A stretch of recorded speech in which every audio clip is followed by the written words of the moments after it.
Era o ano de 1682 e as águas do Pacífico batiam incessantemente contra as costas de El Salvador, como se carregassem consigo não apenas a espuma salgada do mar, mas os gemidos abafados de uma terra dilacerada pela guerra fratricida. Naqueles dias sombrios, quando irmão se voltava contra irmão e o sangue derramado clamava aos céus por justiça, alguns comerciantes caminhavam pela praia da Vila do Mar do Sul, seus corações pesados pelo fardo de uma existência marcada pela violência e pela desconfiança mútua. Foi então que seus olhos, acostumados a vasculhar a areia em busca de destroços que pudessem ter algum valor, depararam-se com algo extraordinário. Uma caixa de madeira, primorosamente trabalhada, e que as ondas haviam depositado suavemente na praia, como se o próprio oceano a tivesse carregado com reverência divina. Ah, mas que mistério era aquele? A caixa, por mais bela que fosse, permanecia hermeticamente fechada, resistindo a todos os esforços daqueles homens simples que, movidos pela curiosidade natural do coração humano, tentavam abri-la com as ferramentas que possuíam. Quantas vezes não nos deparamos em nossa existência terrena com mistérios semelhantes? Quantas vezes a providência não coloca diante de nós sinais que nossa razão limitada não consegue decifrar? Portas que nossa força humana não consegue abrir. Aqueles comerciantes, sem o saberem, estavam diante de um dos grandes paradoxos da fé, o divino que se manifesta no cotidiano, o sagrado que irrompe na banalidade de uma caminhada pela praia. Decididos a não abandonar aquele tesouro misterioso, os homens carregaram a caixa até a cidade de São Miguel, onde esperavam encontrar ferramentas mais adequadas ou, quem sabe, alguém com conhecimento suficiente para desvendar aquele enigma. Mas eis que, ao passarem diante da igreja da cidade, algo extraordinário aconteceu. O burro que carregava a caixa empacou subitamente, deitou-se no chão e, por mais que tentassem, não conseguiram fazê-lo levantar-se. Era como se uma força invisível o mantivesse ali, diante da casa de Deus, numa obstinação que desafiava toda a lógica. Naquele momento, movidos por um impulso que não sabiam explicar, os comerciantes tentaram novamente abrir a caixa. E ó, o milagre dos milagres! A mesma caixa que havia resistido a todos os seus esforços anteriores abriu-se com a facilidade de uma flor que desabrocha ao primeiro raio de sol. Dentro dela, envolta numa luz que parecia emanar de sua própria essência, encontrava-se uma imagem de Nossa Senhora segurando o menino Jesus, de uma beleza tão sublime que os corações daqueles homens simples se encheram instantaneamente de uma paz que há muito não conheciam. Era 21 de novembro e aquela data ficaria gravada para sempre na memória coletiva do povo salvadorenho, como o dia em que o céu tocou a terra de forma tão tangível que até os mais céticos não puderam negar a evidência do milagroso. Mas o que mais impressionava não era apenas a beleza da imagem ou as circunstâncias misteriosas de sua descoberta, era o efeito imediato que sua presença exerceu sobre toda a região. Pois vejam só, assim que a notícia da descoberta se espalhou, algo inexplicável começou a acontecer. Os inimigos que se digladiavam há tanto tempo, movidos por ódios ancestrais e ambições mesquinhas, começaram a depor as armas. As facções em guerra, ao ouvirem falar daquela imagem misteriosa que havia chegado do mar, interpretaram sua aparição como um sinal inequívoco da vontade divina. Era como se a própria Mãe de Deus tivesse vindo pessoalmente mediar aquele conflito fratricida, estendendo seu manto protetor sobre uma terra ensanguentada. E assim, de forma tão súbita quanto inexplicável, a paz desceu sobre El Salvador.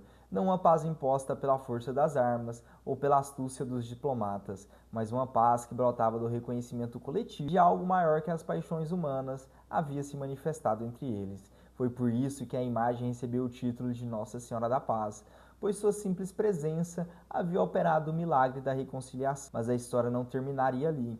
Um século depois, em 1787, quando já parecia que a memória daqueles eventos havia se cristalizado na tradição popular, Nossa Senhora da Paz seria chamada novamente a demonstrar seu poder protetor, de forma ainda mais dramática. Era 21 de setembro e o padre Julian Felipe Zelaya, pároco de São Miguel, havia se ausentado da cidade por motivos pastorais. Em seu lugar ficara o vigário, padre Feliz José Rodrigues de Palácios, acompanhado pelos coadjutores padre Antônio Dias del Castilho e padre José Antônio Lacaio. Naquele dia, o vulcão Chaparrichique, que há séculos permanecia adormecido como um gigante benevolente, despertou do seu sono milenar com a fúria que fez tremer toda a região. A erupção foi de tal magnitude que as próprias pedras pareciam gritar de terror. Rios de lava incandescente desciam pelas encostas do vulcão em direção à cidade, ameaçando devorar tudo em seu caminho.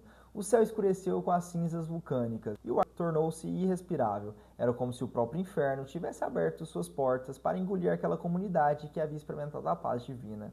Diante daquela catástrofe iminente, quando toda a esperança humana parecia ter se esgotado, o povo de São Miguel fez o que só um povo verdadeiramente cristão saberia fazer. Voltou-se para aquela que já havia demonstrado o seu poder de transformar a guerra em paz.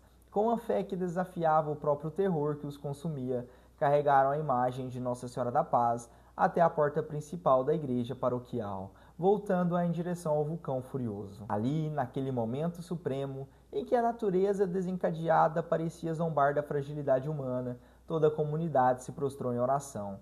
Não eram orações murmuradas por hábito ou recitadas por obrigação social. Eram súplicas que brotavam das profundezas da alma humana, confrontada com a sua própria finitude. Era o grito desesperado de criaturas que reconheciam sua total dependência da misericórdia divina. Então, diante dos olhos atônitos de todos os presentes, aconteceu o impossível. A lava, que seguia inexoravelmente em direção à cidade, mudou subitamente de curso, desviando-se para o sul e poupando São Miguel da destruição total. Era como se uma mão invisível tivesse redirecionado aquela força devastadora, transformando-a de instrumento de morte em testemunho de proteção divina. Mas o milagre não terminaria com o desvio da lava. Quando o perigo passou e o vulcão começou a se acalmar, todos puderam ver claramente uma palma formada por nuvens brancas misturada com fogo, que se elevava majestosamente do cráter ainda fumegante. Um sinal tão evidente da intervenção celestial que até os mais racionalistas não puderam negar sua natureza sobrenatural. Agradecido por tamanha misericórdia,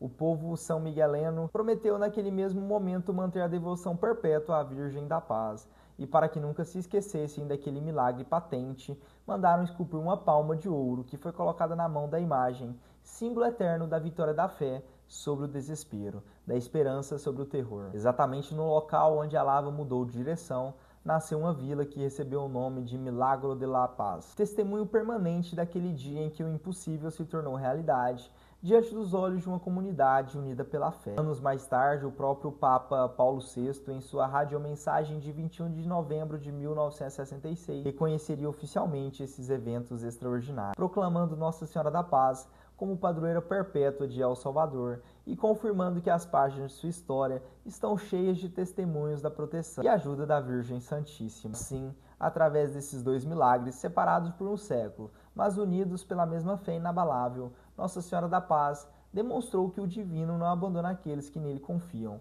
mesmo quando todas as circunstâncias parecem conspirar contra a esperança humana. Sua história permanece como um farol de luz para todos os que, em meio às tempestades da existência, ainda acreditam que o amor é mais forte que o ódio, que a paz é possível mesmo em meio à guerra, e que a misericórdia divina pode transformar até mesmo as forças mais destrutivas da natureza em instrumentos de proteção e bênção.